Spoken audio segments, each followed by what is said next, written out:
and welcome to the March episode of DisruptX, a virtual talk series conceptualized by Misonika. I'm going to start today's episode with a little bit of reflection on the DisruptX journey so far. We've had 4 episodes with 15 speakers on board. We've discussed how technology is reshaping various industries from healthcare, retail, to food, and much more. Through it all, our wonderful speakers and you, our audience, have been integral to our success. So keep tuning in to listen to DisruptX. Do share your feedback, suggestions, and questions with us on our LinkedIn handle. It is @DisruptX by Misonika. On that note, I'm going to start today's episode.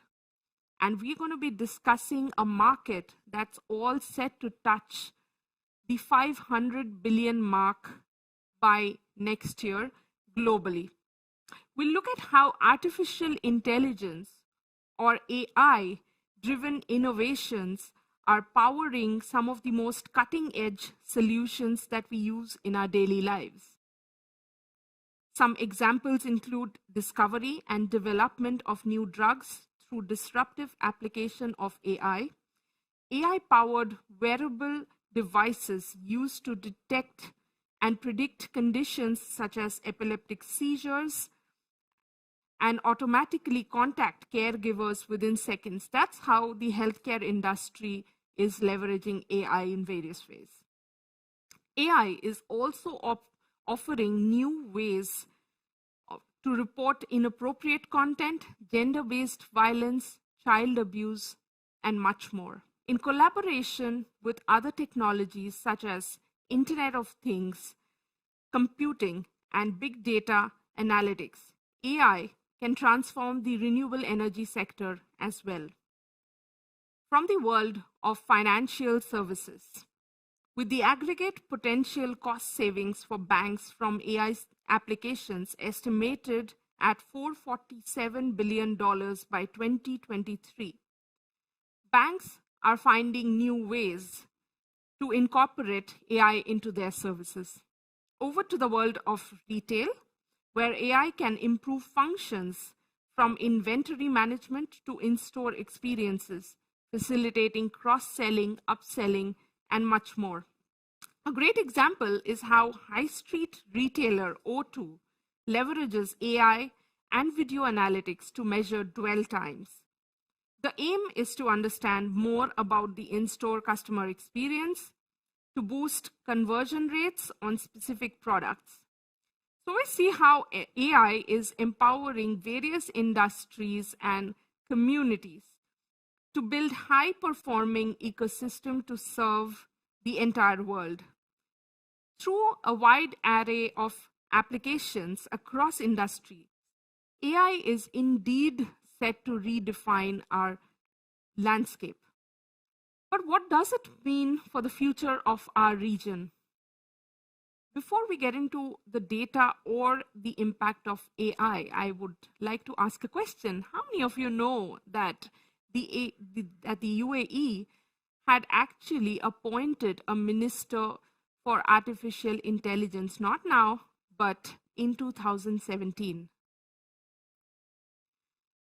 Here's a short clip of the UAE's Minister of State for Artificial Intelligence, Digital Economy, and Teleworking Applications, His Excellency Omar bin Sultan Al Olama's vision of AI implementation in the UAE. Let's take a look.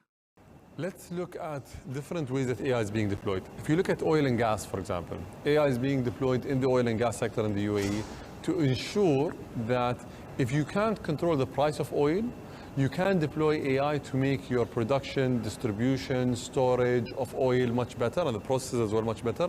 So you can actually have efficiency gains that will translate to reducing the cost per barrel and increasing your margins.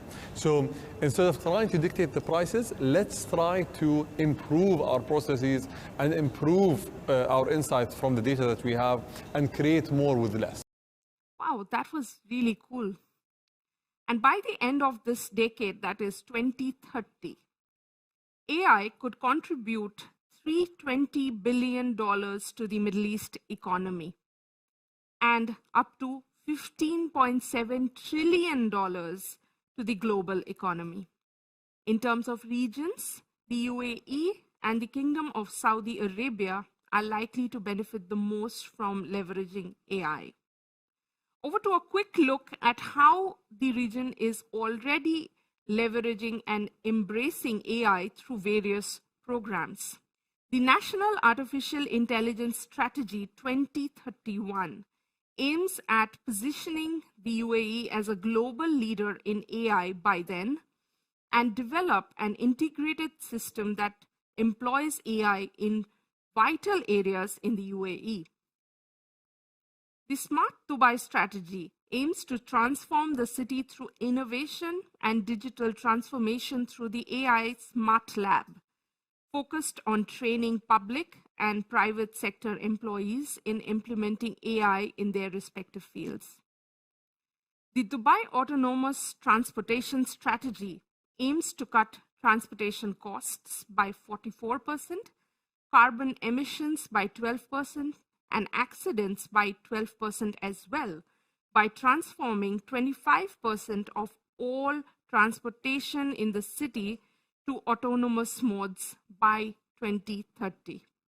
Moving over to the Kingdom of Saudi Arabia, where data and AI are at the heart of the Saudi Vision 2030. The kingdom is harnessing the potential of AI with a plan to inject $135.2 billion into its economy by 2030.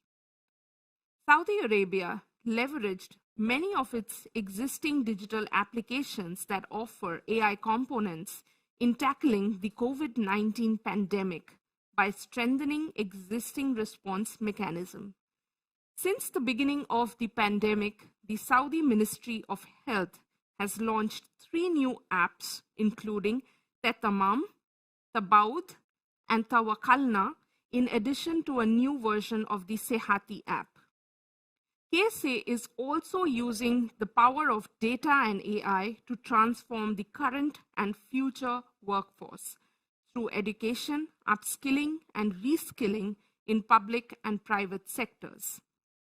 Programs are already underway with education establishments to attract, develop, and retain AI talent in the kingdom, with a target of creating 20,000 AI and data specialists and experts by 2030. Outside of the Gulf economies, however, adoption has been at a slightly slower pace. The disparity in adoption of AI could be a result of lack of infrastructure and access to skilled talent, which are 2 enablers in AI implementation.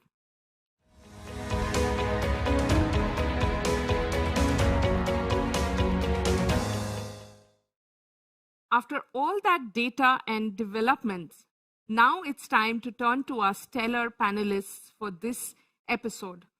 And they're going to throw light on the massive opportunities and some roadblocks in implementing and future-proofing with AI.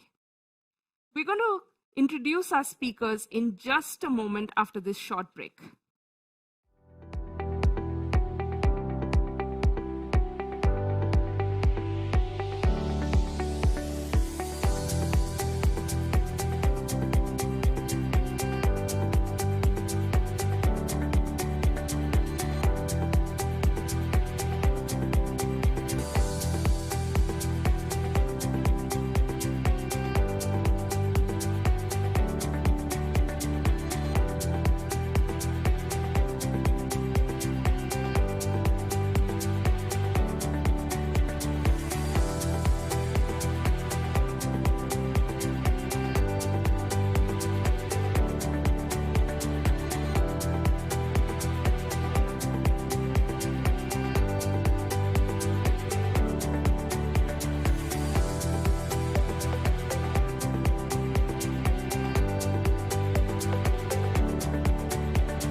time to turn to our stellar panelists for this episode.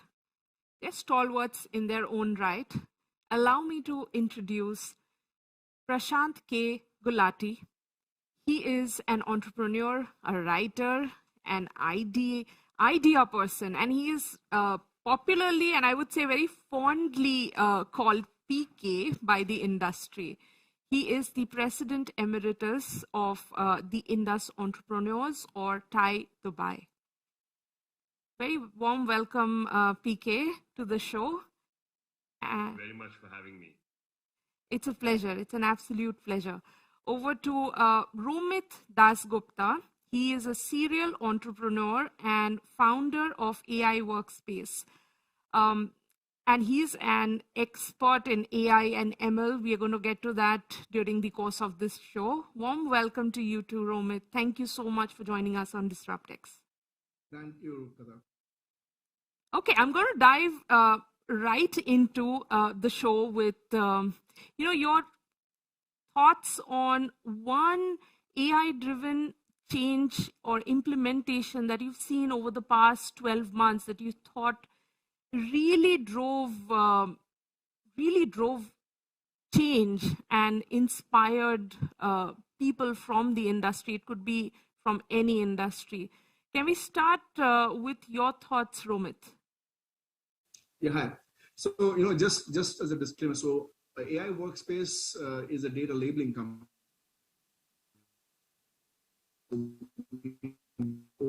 Overall AI machine learning, space.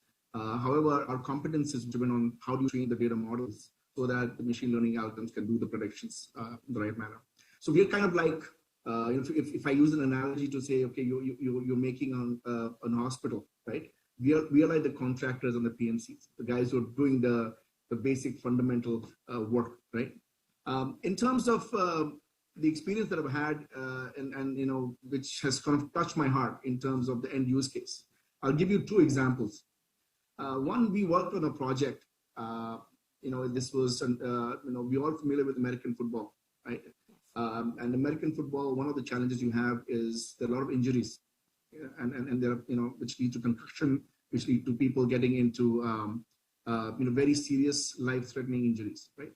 So we did a project, where we were actually analyzing historical data of helmet and people movement within the field, and really looking at the angle of impact, let's say, a helmet had on a person, and correlating that with the data of actual severity of injuries that the person may or may not have had.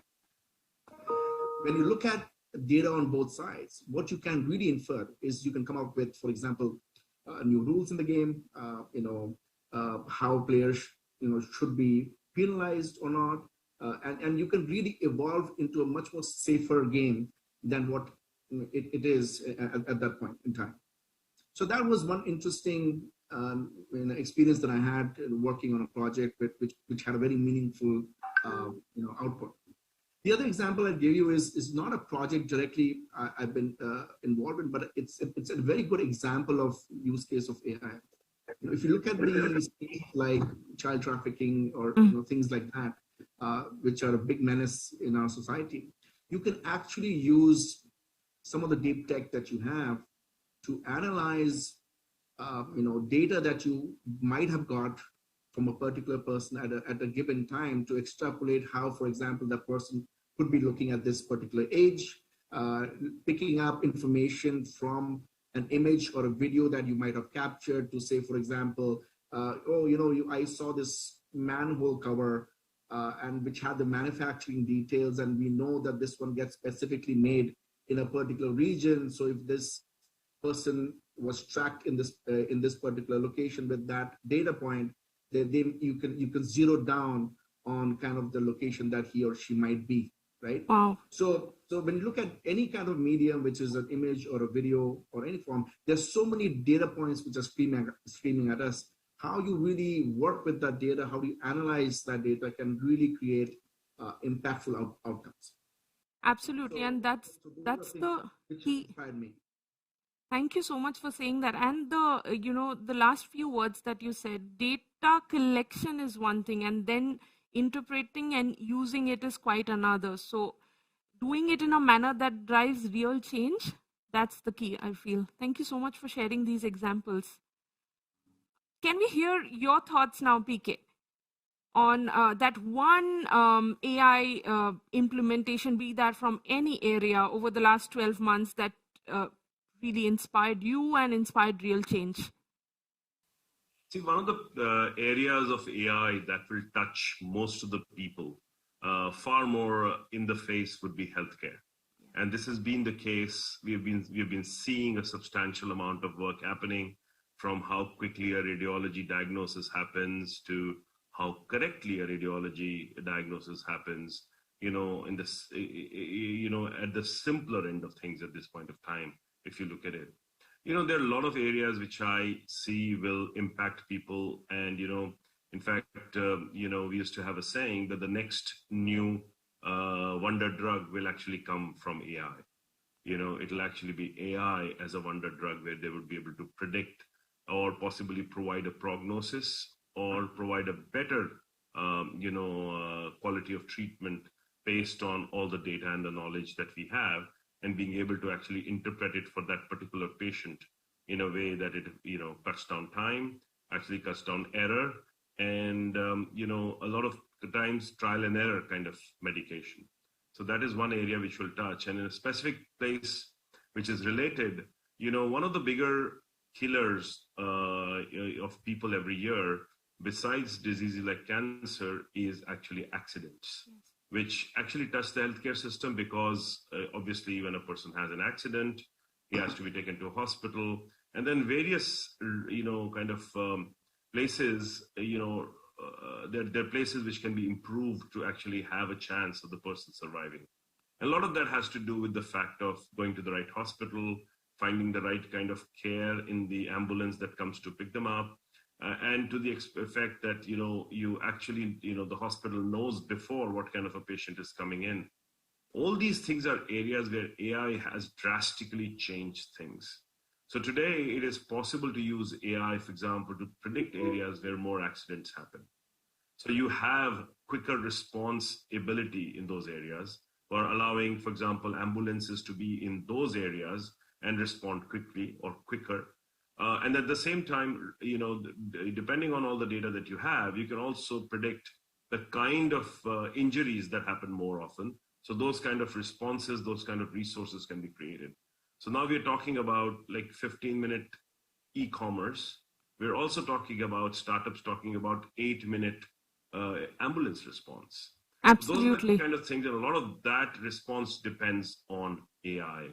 AI in the form of different learnings that we've had from experience, from medical professionals like doctors, the input that has come from them, and also traffic data and other data that allows us to actually consolidate it, find common grounds, and also find ways of making a difference in people's lives. Absolutely. This is something which I feel proud of. Sure. And I, when you spoke about startups impacting the space, I think of Flair and the kind of change that they have made, by leveraging AI and making the ambulance services available in a place that it was not available before. The response time, I think, has come down to 8 minutes in that area right now. Yes. Yeah, and that's what they claim, and they believe that, there are other startups also in the space, and they're all trying to actually make a possibility where you would possibly have a layer of, put on for below the infrastructure, allowing that kind of response time. Exactly. I'll stay with you, PK. AI is still sort of an abstract area. It's still sort of filtering into our lives in various ways. If I were to ask you, what is your vision of that AI first world, and how do you see it reshaping various industries ranging from retail to, we just spoke about healthcare and banking solutions? Could you share some thoughts? So my vision for that matter, whenever a disruptive technology starts becoming central to our lives, the best way for that technology to make the maximum impact is when it becomes invisible. Like it becomes a part of our life and we stop looking at it from a miracle point of view and start looking at it from the normal point of view, in the sense that is something which we need to kind of have in our life on a daily basis. I think AI has the potential of becoming that transparent thing behind us. And I personally believe and say that I think it already is. There's a lot of stuff that is already happening in our lives, like from the frivolous, like from the time like we use social media and share, our pictures and our data and our like what did I eat today kind of messages. The amount of input that is taken out from that in terms of AI for the systems to learn about ourselves and then possibly serve us ads that we would possibly find more attractive or more, or we would react more to something like, your bank actually knowing what's the time that you would possibly need an overdraft, or for that matter, looking at the systems so that you are, or your email provider, which actually eliminates the phishing emails from your email inbox by automatically putting, a lot of machine learning and AI into the actual mail filtering to make sure that you don't accidentally end up clicking those links that would have possibly made you a victim of fraud. So those kind of things are already happening. They're happening behind us. And I think this will become more and more. In fact, when you look at startups, I do a lot, I do a lot of scouting for startups. And I see a lot of stuff happening healthcare, as I said before. Like the other day, I was looking at some startups which were doing physician support with AI. Like they were augmenting the human being with a lot of knowledge. When my brother was studying medicine in the same house that I live in, there's a lot of time they used to actually have big books lying around where they probably sometimes had to go and check them out.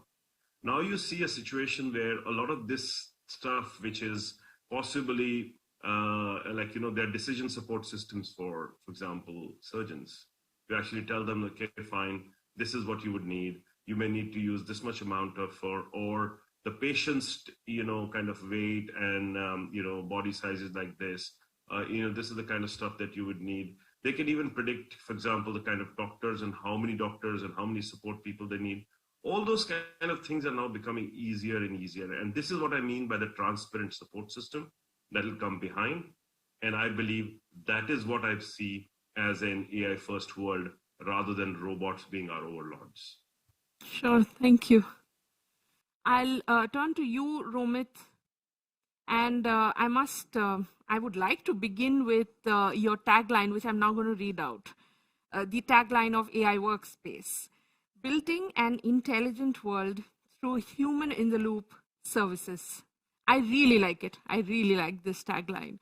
And, I would like to ask you, how do you see humans and AI sort of enabling each other and leveraging each other's strengths? Sure.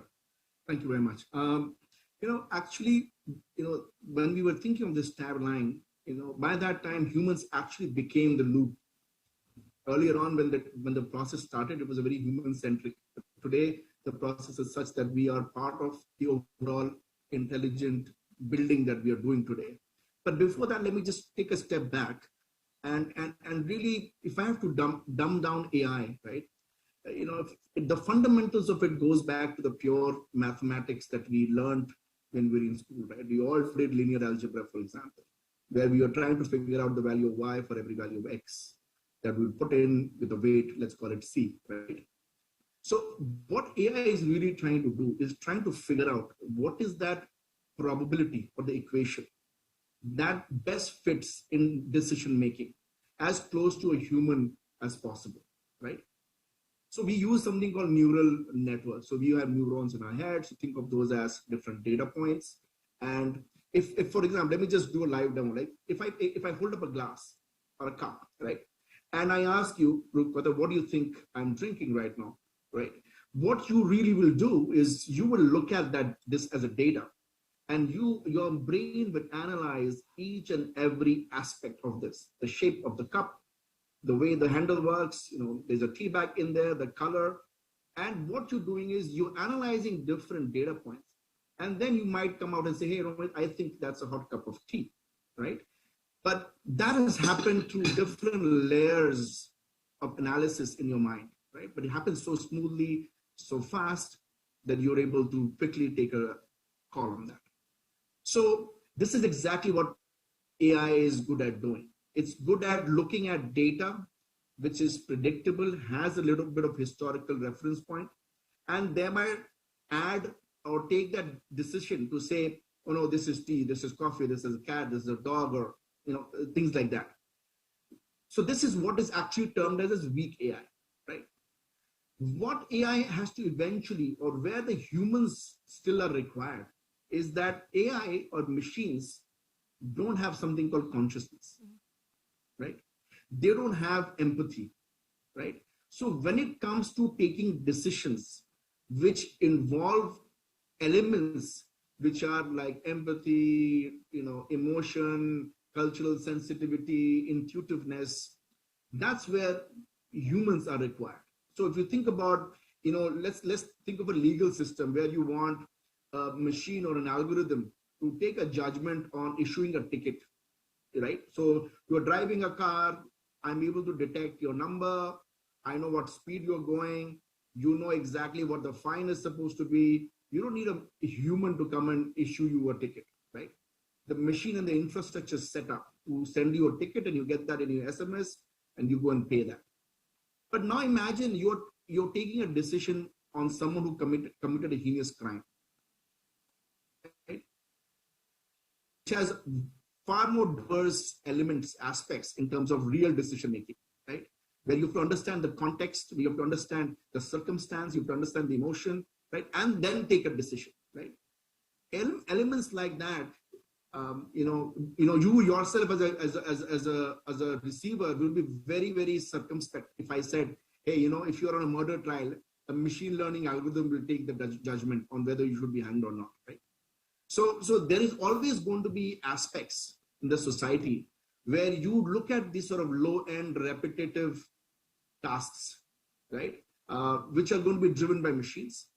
And as and when more complex cognitive tasks come into play, you will, at least in the near future, still need humans to be part of the overall system to take decisions. So I think there is a balance of coexistence there. Certainly. And, just this morning I read a piece by Deepak Chopra on Medium, and that exactly touches upon what we discussed, what you just said. What about compassion? What about, when you have that creativity flair and you literally get things done? How will an AI driven wearable inform somebody or you that, okay, I mean, give yourself a pat on the back, just like a wearable would sort of alert an epileptic seizure for that matter? So yeah, I'll I'll just say one last thing. So sometimes when we take a decision, we call it something like a gut feel, right? Yes. Now the gut feel has no data around it, right? The fundamental of any machine learning process is looking at historical data and thereby trying to map what the future decisions could be, right? But the important thing to note there is that the data you're looking at is a historical data. It's based on events which have happened, and you are trying to find a logic in that to take decisions for the future. And this is where, when humans, someday you get up in the morning, you're feeling good. Some days you're not feeling not so good.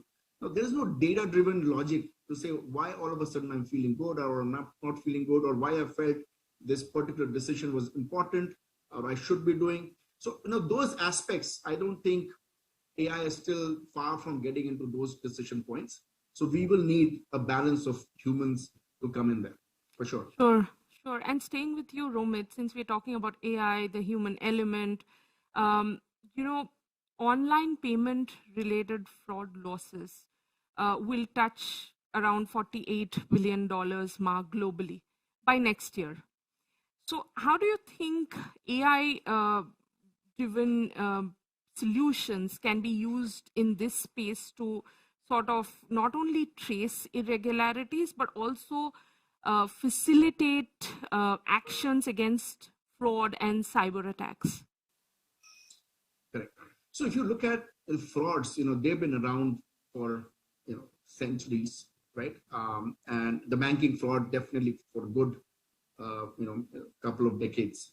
One of the things which has happened is the reason we hear about frauds more is also because of the overall digitization that our economy is going through, right? The more digital you get, the more frauds when it comes to digital payments, etc. It is going to increase. When you look at the banking sector specifically, right, I bucket the use of AI into two sort of broad categories, right? One is when you're trying to detect fraud when it comes to structured data, right? So any kind of transaction data which goes to the system, like I was saying right before, there is a historical precedence of that data. Earlier on, before AI ML, people used to use rule-based systems. They used to have rule engines in the process to say if then else, right? And then there would be some false positives or maybe some false negatives in the system, and they would sort of take decision on that basis.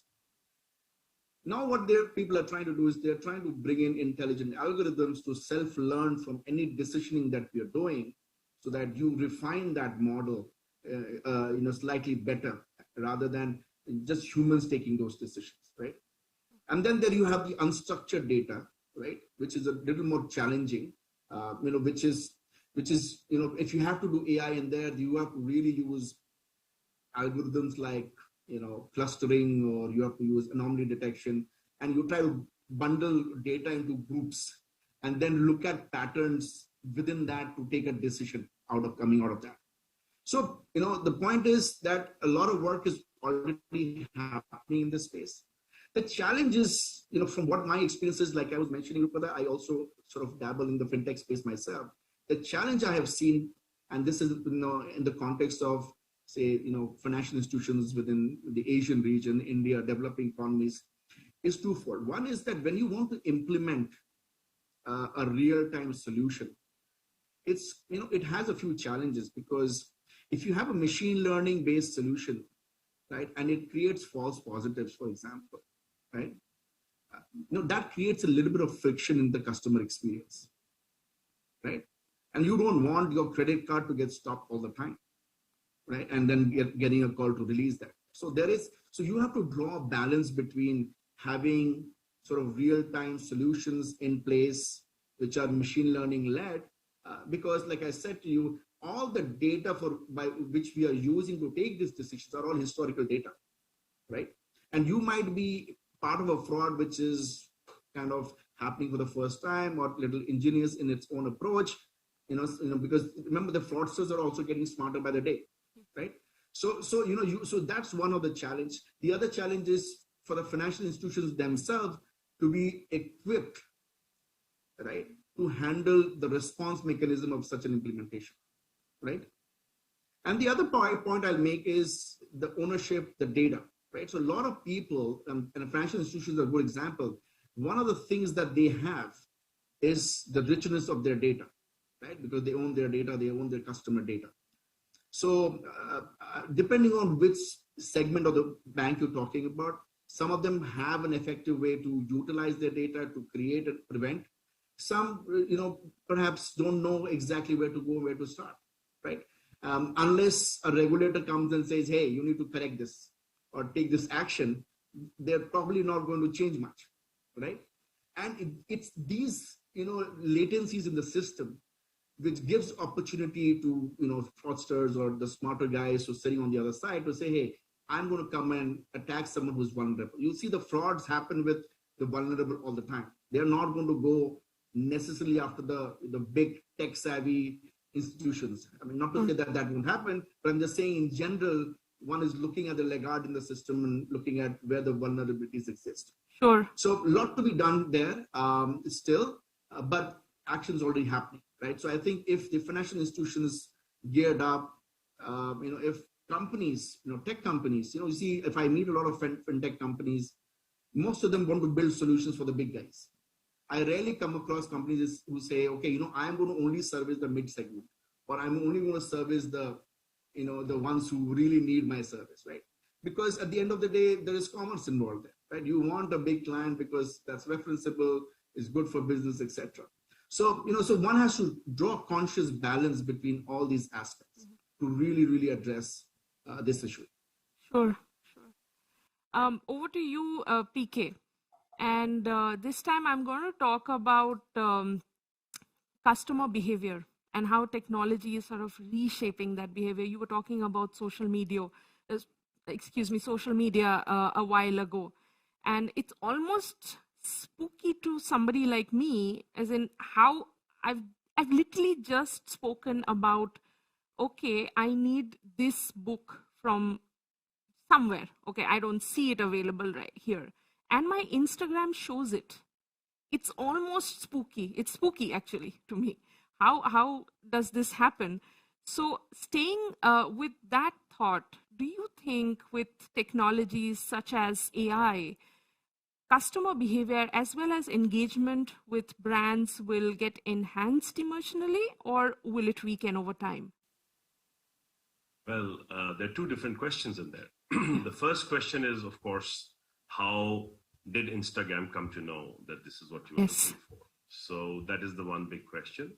Now, you can be one of the many who possibly don't have your permissions of privacy set right, or you could be one of the many that the platform takes advantage of, in the sense of using the data in the way it possibly ethically or morally should not be used for. But then remember, there's a saying, when you're not paying for a service, you are the product, correct? So at the end of the day, you are paying for the service by actually providing them that data, and that service using that data to actually find somebody else who would pay for finding more about you. So that is what is happening. So you would see this kind of linkage would happen across platforms. Without taking names, a particular platform of mobile phone OSs decided to change its privacy policy and not allow apps to cross share data, in the sense that if you were on an app A and you told them something, they could not share this data with app B, for example, and those things actually broke a lot of the systems. So that is one side of the story, which is more ethical, and we can have a separate discussion on where I see the biggest fear in AI, for example, is that a lot of new things are happening. Law and regulation usually follow when edgy discoveries happen, and they haven't caught up with it, or they haven't been able to granularize the law or regulation to the aspect where they can force platforms or people who have your data to specifically not do things. And the third thing is, there is, in some cases, lack of knowledge, and in some cases, lack of will to actually regulate that. So I think that's a fight that is going to happen for a while.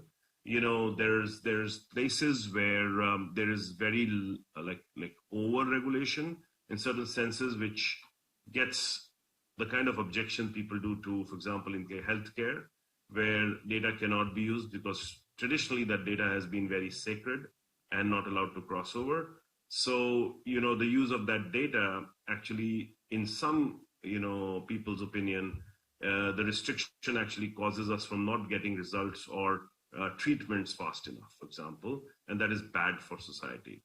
On the other hand, you have unethical behavior, which could actually cross over, where people are getting data about you, which could be misused to, for example, scam you, which could be misused to, for example, do fraud on your accounts or your bank account, and stuff like that is happening.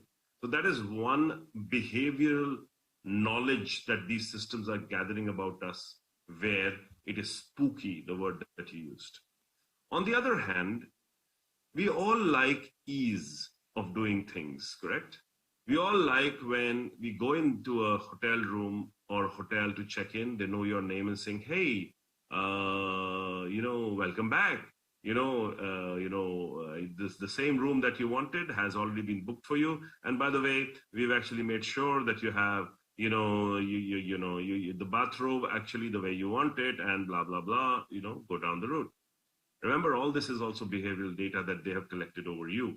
But then we like this. We would love to go in and click on something and not having to kind of log into, for example, the details. You click on this and it takes you to another website. And by the way, you suddenly find that you have to put in your password and and suddenly you say, oh, why? Remember, they have gathered this data off you and made sure that ease comes with that. Now, if you want to use it from a point of view of customer delight, or for that matter, customers' ease or their experience being better, the sky is the limit. Today, you go onto, for example, I'll take an example, Emirates Skyward site, and you log in there and they actually have your booking. They know everything about you. They even tell you, this is a seat you've locked a seat which, you would like window seats. This is probably what you would like. They even show me what I would see outside the window. They even show me the kind of food that I would eat. They even tell me the beverage selection that I would have. All these things are already built in, and they even know the kind of music list that I would probably see. So all this customization helps us to have a better experience. You go on to Amazon, it tells you a lot of things about the kind of things you buy. It gives you offers based on that. Yes, at times they seem spooky, but you think, I didn't tell them, but see, they seem to know how human beings think. So all this goes on where all the AI and machine learning algorithms are finding a lot of things about you. Now, the question or the devil is in when should it stop or when should it begin? Where should my data be used for me? Where should my data not be used for me or for others? That is, I think, a bigger question, Rupala. And, aligned with that thought, I'm going to move over to Romit and ask you something really crucial, because we're talking a lot about data, but we also see a lot of law enforcement around data privacy. And one of the fuels to sort of, for AI maturity, for sophisticated use of AI is quality data. So how do you see organizations actually acquiring this quality data? You may have to unmute yourself, Romit, please. Sorry about that. No problem. Yeah, it's a very, very important question. And, like I said, being a data labeling company, we've seen multiple iterations or situations where you really want to have authentic, real data to train the models. But sometimes when you're dealing with, authentic, real data, you realize that you are also sort of venturing into, private and personally identifiable data of people. And the treatment of that, first sourcing of that, and then, keeping the anonymity of that, and then using that to train your model, it's a very, very tall order. And there are no right answers for this, right? Because if I reached out to you, Qatar, and said, hey, give me your passport copy, because I want to build a model, right, to predict something in the passport, right? Your first reaction is going to be no, right? Having said that, you see, you would have given your passport to so many people who have asked you for passport, right? Whether it's your PRO, whether it's your any visa application, right? So it's not that you're unwilling to share that information, right? The question comes in, how do you responsibly source and handle, right, that data? Because if you don't have real data, what you will end up creating is, models which will have biases in them, right? And then you spend a lot of time in sort of relabeling or recorrecting a lot of the models that you've built, because hey, you either used online available data, or you used synthetic data where you kind of used, and sometimes use machine learning itself to generate data for you, right? Which kind of doesn't reflect accurately the circumstance or the situation. So it's a challenging area. So there are areas, so there are ways one can handle that. So you look at compliances. So let's say, for example, in our case, we had to go through HIPAA compliance, we had to go to SOC compliance. And there are startups or companies I know who kind of have built their business model around compliance of data, right? I know there's one which Microsoft is working with Quadrata, for example. They specialize on helping you get through some of those compliances. But like that's why they say the people who own the data are really going to be the kings, right? So it's important that we get conscious about it. It's important that we take the right steps in sourcing some of that data, but it's going to be very, very difficult, and we have seen that across our clients. We have seen that we've got ambitious projects coming our way to say, hey, I want to train my model with 5,000 driver's license. How am I going to go to people and then take their permission to use their data for legitimately trying to train a model, right? And like I said, the irony of it is there are people who give away their licenses on WhatsApp to 50 different people without thinking about it, right? So I think there has to be more education in this space. There has to be some kind of a governance structure in place, and maybe authorities or government bodies or some institute has to play that role for bridging, because when we have real data, that's really when you can create models which are accurate and predictable and can really add that value. So it's an area which still requires a lot of work to be done, but people ought to be conscious of the fact we're getting into the space that it is not that we can even online just download a piece of data and start using it for training. Of course, you have sort of you go to forums like OpenAI and look at GPT-3 and all that. So there's a lot of freely available data as well. But I'm talking about more specific and specialized scenarios where sourcing of data requires legitimate approval from the users themselves. Absolutely. So ethical sourcing and use of data. Correct. Very, very, very important. Great. Thank you, Romit. At this point, since we are talking about data, ethical use of data, Romit just spoke about Microsoft. We're going to turn towards our third speaker for the episode, Roberto Croci. He is the managing director for Microsoft for Startups, and Roberto is incredibly involved in this space. He wants a collaborative approach in the startup space to sort of facilitate change making. Welcome to the show, Roberto. Really nice to have you. Likewise. Thank you for inviting me. A great pleasure. Sorry for joining a couple of minutes late. That's fine. That's fine. And we thought this was the opportune moment to bring you on the show. Romit just spoke about ethical sourcing and use of data. And I wanted to ask you about your thoughts on the crucial importance of raising awareness to sort of ethically and responsibly use technology pieces like AI. Yeah, look, this is a wonderful topic. Meaning, I've been listening to what PK and Omid shared, and they're spot on, right? So I loved when PK mentioned the fact that technology should be invisible. I'm passionate about football, and sometimes you have those matches where you talk more about the referee other than the game itself, right? So that means there was something wrong. And sometimes it's the same happens with technology, and we shouldn't be talking about the technology itself. Technology is an enabler, and it should serve for a purpose, right? But sometimes the technologies we are using today, on one hand, there is a lot of hype around those technology. On the other hand, there are some really ethical conversations. As you mentioned before, privacy. You mentioned other related topics that have to do with ethics, right? So, to me, for example, the examples that have been put forward before about you mentioned about the social media being spooky and all of those use cases and examples.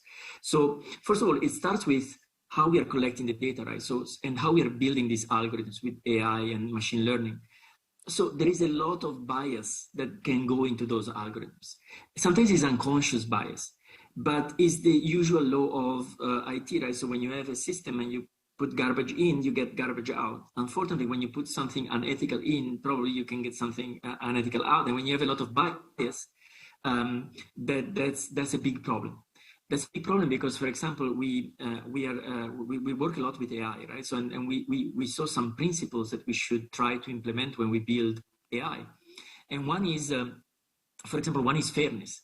When we try to build for responsible AI, we should implement fairness when we build AI models, because there are many ways that an AI system can behave unfairly. Think about it. If we have, for example, I don't know, voice recognition. A voice recognition system might fail to work as well for women as it does for men. This is an unintended consequence of one of these technologies we are building with AI, right? So this is an example. Or take about a model for screening loan or job applications that might be much better at picking good candidates among white men than among other groups, right? So, and that might be a consequence of fairness not being implemented as a principle, right? Within the algorithms that are implemented. So avoiding negative outcomes of AI systems for different groups of people is key and is part of a key fairness principle. So as Microsoft, for example, as Romit mentioned, Microsoft, so when we develop AI, we try to implement certain principles, some of which represent key properties that we think that the system should have when we build AI, and others are more underlying principles that guide how we design, right? So, or implement or operationalize AI systems, right? So the first principles that should be part of the systems are one we mentioned before, fairness, right? So avoiding the negative consequences that we said before with some use cases, or reliability and safety. Privacy and security, for example, we mentioned before, right? So the example of apps not sharing data with other apps, and maybe we lose a little bit on personalization, but we gain a lot on definitely the security and privacy of the data of users. Inclusiveness, as we said before, I wouldn't want that my kids would live in a world where algorithms are making decisions, but those decisions are biased. And maybe those algorithms are built by only white men, maybe in California, right? So we should also be inclusive and build diversity into the input, the sources of these systems.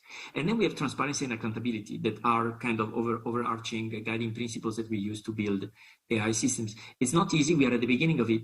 I like the emphasis you put before on what we could call probably the human side of technology, right? So Romit mentioned empathy.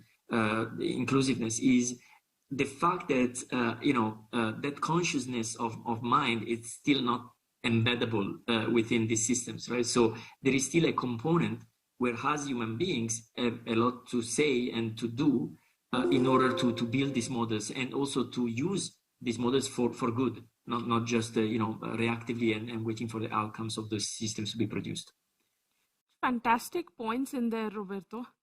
And I'll stay with your last thought and ask you, what are some of the very human-driven attributes that you've seen in AI implementation specific to this region? Would you have a couple of examples to share?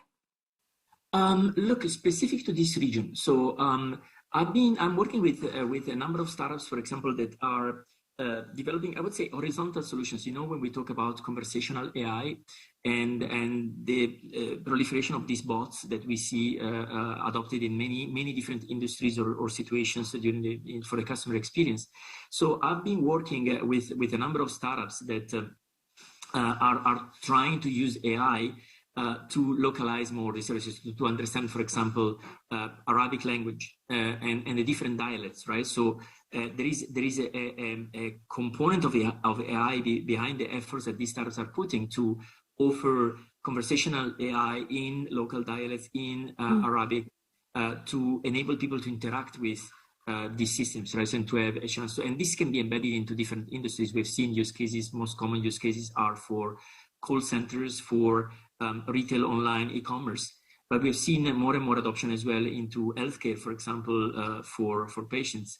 We have also seen examples of developing bots that help patients do self-assessment, for example, for COVID-19 symptoms, right? So it started with COVID-19 during the pandemic. So we saw a couple of startups that developed these bots to help the patients do this self-assessment, but it expanded to more diseases, right? So healthcare is, as PK was pointing out, is one of those industries where I'm more interested about the development of this, because the outcome that we can get as human beings, like we can really take a lot of those benefits, right? In terms of diagnosis predictions, for example, we have seen AI models being deployed to accelerate the pace at which certain drugs and medicaments can be tested out, right? So this is great.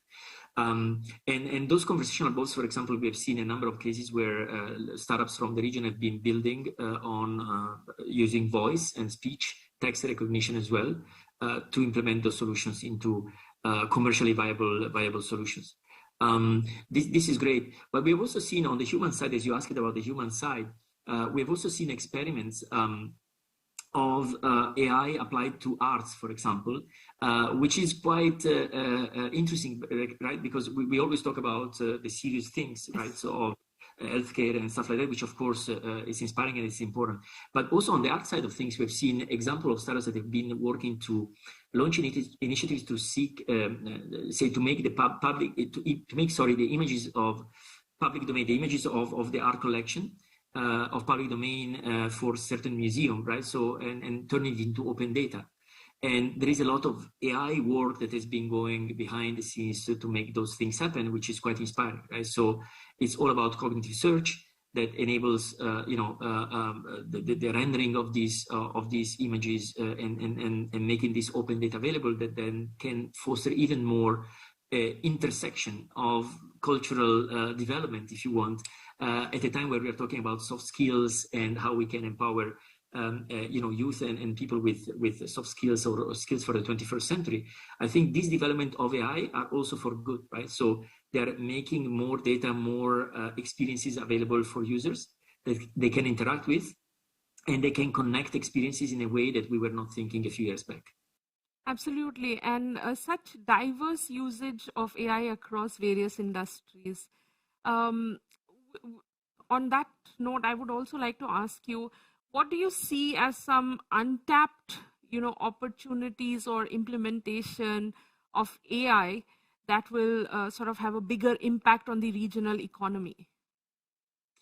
That's a great question. So I think that we are still honestly scratching the surface, right? So because there is a lot of development that is going together with AI, whether it's, for example, mining, right? So mining of information when it comes to documents, I think we are doing a pretty good job there. But when it comes to predictions, for example, as we said, we are all only basing those predictions on historical data, but we know that the reality is more complex than that. So how these neural networks or this sort of algorithms that can adapt and learn faster, right? So that they can come into the equation to cope with a certain number of situations that we're facing across different industries, that's also going to be interesting. And it's a potential that is still untapped because we start seeing the first commercial uses of what we said before when it comes to video recognition, when it comes to speech or speech to text and so on and so forth. Conversational AI bots are still at the very early stage. So the sophistication of those solutions is getting there. What we are not seeing is more what we said before. I don't remember if Romit or PK mentioned about the fact that what users are looking for today is more sophisticated, right? So users today are more demanding, are more curious, are more impatient. People are not just searching for things; they are searching for things nearby themselves or for things that should happen instantly, right? So and this is really as if like they are pretending at a point that technology is sort of telling them what to do or predicting to them what to do, right? So this is sort of an extreme. So in between where we are today and that sort of extreme, probably we still need to see more development when it comes, for example, to error detection, to removing bias from the solutions, to prediction modeling that we have not seen so many applications yet that are commercially developed. So probably there is a bunch of development that can happen there in the region beyond just the pure localization, as we said before, example of detecting languages in local dialects or Arabic. But I think there are more use cases that we can apply to a number of industries that can go from government smart cities to healthcare, still for sure education, retail, government, that are all industries that would benefit for some of these use cases to be more fully available and implemented. Thank you so much. such wonderful insights, such great, examples from across industries. We've almost come to we are actually at the last segment of our episode now, and I'm going to turn towards our speaker one more time for one last question. I'll start with you, PK. What do you think, and what are the areas in which government agencies, private organizations, and individuals can work together to, truly unleash those bigger AI capabilities for the good of community and for the good of society?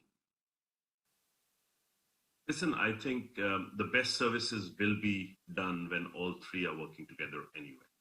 And a good example is the city that we live in, Dubai, or the country UAE.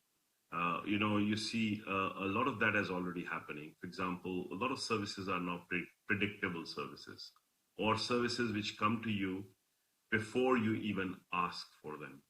For example, if you have something coming up for renewal, or you have documents which need to be updated, or you haven't actually had your picture changed on a document for a long time, or if you've moved, you suddenly start getting messages which tell you, hey, you moved from here to here. Would you want, for example, your post to be delivered to that place? All those things are actually happening now, and now AI is giving us opportunity to do things together. A lot of things, for example, healthcare. UAE is the coming together of a very large diversity, for example, of nationalities and ethnicities. In fact, it's probably the best lab for doing things and learning about people.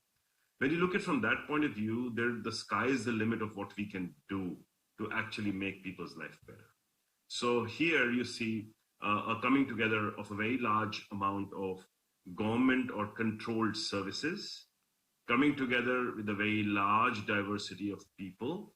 And those people are coming together to provide their data, for example, our healthcare data. A good example could be things like, for example, a lot is talked about how AI is being used with genetic data to kind of predict the kind of diseases you possibly have a large probability of getting in your lifetime. Now, remember, those data sets are very dependent on ethnicities. So an Indian data set, or a Chinese data set, or a Caucasian American data set, would probably give different results, for different diseases. Now we sit in a place where we can actually have a larger variety of such options available, and then being able to predict. Those are the kind of things which happen, which could change a lot of things very quickly. The other area, for example, I see is like usage of technologies and newer technologies, like, for example, driverless cars, or reducing accidents on the road, or traffic alleviation, like, things like that, where, a lot of traffic alleviation started happening when people started putting Google Map kind of applications on their phones and actually driving with it. By doing that, they were able to actually give data, which was able to kind of predict which roads had congestion. Automatically, they started telling us to take alternative routes to actually reduce congestion. So those are the kind of examples of places where this kind of data and AI can be used together to improve the quality of life of people. Thank you so much. Such very beautifully summarized. I'll turn to you, Roberto. We've spoken about the future of AI, and I would really like to dwell a couple of minutes on your thoughts about the future of AI for good. That's amazing. So look, I wish we have more development around that, right? So it starts with awareness, definitely, but it's something that is critical for all of us as a society, right? So the good thing is that I agree with what PK just said. As the sky is the limit for use cases we have with technology available, AI and ML, I think the sky is the limit also for AI for good. Look at all the issues and challenges we're facing as a society today. Take climate change, water, carbon. energy, agriculture, food waste and food traceability and all that stuff, right? So I think that there is a lot of development that we will be seeing in the coming years around AI for good. As Microsoft, for example, we have launched this different AI for good initiative, whether it's AI for Earth or similar, where we believe that technology can be really used as an enabler to enable more solutions to be developed around areas where we all need as mankind, right, as society. So we need to do more about that. At the same time, if we connect this back, we talk about the startups before, it's also, we wish to see more entrepreneurs that tap into this, right? Because ultimately what entrepreneurs are doing is they're solving real problems, right? So we have many of those that are around our society and for good. So we wish to see more entrepreneurs that tap into that area with the belief that it could also be for profit, right? So because the reality is, it's for good doesn't mean that we are a non-profit organization. We can do business for profit while we do for good. So we can really marry the profitability of the business with the sustainability of what you're doing. And together with that, we can leave the legacy behind, right? So the beauty of it is that the technology is here again. We are not reinventing anything. I think with what we have today, we can already do way more than what we have been doing. And we have ahead of us and in front of us a lot of challenges that we should face together to come up with new solutions and try to implement technology for good. The other thing is, as we said before, and to close on that, is we need to do more education around it, right? So what does it really mean to build ethical AI or responsible AI? We shared before a few of the principles we at Microsoft are using when we build products with that in mind, but that's not enough, right? So we need to open up that knowledge and to share this with as many people as possible so that when we have founders, entrepreneurs, or corporates that build new solutions, they build with those principles in mind. The same way we would build for everyone when we talk about accessibility, we should have the same people that build with those criteria, those principles in mind, because at the end of the day, we are all end up being users of these technologies, right? So of the end product of this technology, of the product, right? So as I said before, I wouldn't want my kids to use something that is extremely biased at the source. So I think we should do more effort as well when it comes to skilling education to share more what are key criteria, principles, and designing operational processes that we should follow in order to build products that are for good. And that's as an input, right? So I think that's very important for us to do in going forward. Thank you so much. We'll hear your thoughts now, Romit. Where do you see AI standing at the turn of the decade? How do you see it impacting our lives, work, and everything that we do?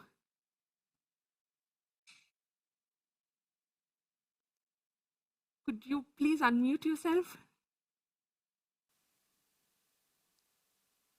Hi, sorry. No problem. So I think, this has been a great debate and a discussion. I think it's clear that AI is here to stay. I don't think anyone is, remotely debating on its existence. I think what is yet to be seen is how, that it continues to meaningfully impact and make our lives more efficient. And a lot of the points that Roberto touched upon, including fairness, accountability, reliability, and all of that, that's going to be the key, right? In my personal view, if I have to break it down, when I look at the repetitive, tasks which are very predictable, I don't mind as an individual or a human if that's been done by AI. Like I give the example of you getting a speeding ticket, for example, right? But when it comes to a little more complex decision making, I would at this stage in my mind rather have AI augment that decision with a human intervention, so that at the end of the day, the accountability is with someone who's working with a system which makes it more efficient for him or her to take that decision, right? Because at the end of the day, if you think about it, if there is a, someone once told me this, if you look at driving an autonomous car which gets into an accident, who do you charge? that accident on. I mean, you can't put a car in the jail, right? And at the end of the day, it's an algorithm which is taking that decision. So I think in complex areas, you still need some kind of an accountability where human interventions are still going to be important. So there are going to be some of those aspects where I think more complex decisions would require that kind of system. Then again, you talk about the ethical sourcing of data to train all of these models. And I think that's one area which hasn't seen a lot of innovation, to be honest, right? I mean, a lot of innovation has happened around building models, but if you just think about the data sourcing piece, I think the next unicorn should be the company which can ethically source unbiased, readily available data without compromising the integrity or the individual information being shared without really compromising on the individual information data to be shared. We worked in this space for many years. It was challenging for us to get a hold of organizations who do that, right? So I think there is a lot of work to be done, and I think this is going to be a shared responsibility, because who do you trust at the end of the day? Someone asked me, do we really need someone regulating AI? Let's think about it. If you can use AI to discover a drug, you can use the same technology to create chemical weapons, right? At the end of the day, the logic behind it is the same, right?